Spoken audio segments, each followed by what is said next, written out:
Company शासन के दौरान पहला कानून 1773 का रेगुलेटिंग एक्ट था।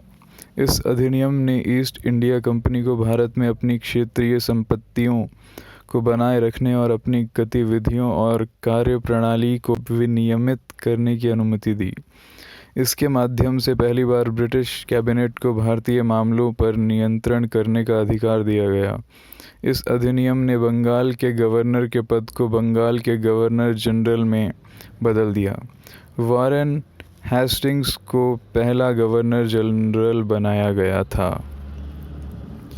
या फिर केंद्रीय प्रशासन की स्थापना और बंगाल के गवर्नर को गवर्नर जनरल में बदलने का कार्य 1773 के रेगुलेटिंग एक्ट के माध्यम से किया गया था। इस अधिनियम ने पहली बार ब्रिटिश सरकार को ईस्ट इंडिया कंपनी के भारतीय मामलों पर नियंत्रण करने का अधिकार दिया। इस अधिनियम के तहत बंगाल के गवर्नर को बंगाल के गवर्नर जनरल का पद दिया गया और एक कार्यकारी परिषद का गठन किया गया, जिसमें 4 सदस्य शामिल थे। वॉरेन हेस्टिंग्स को पहला गवर्नर जनरल बनाया गया था।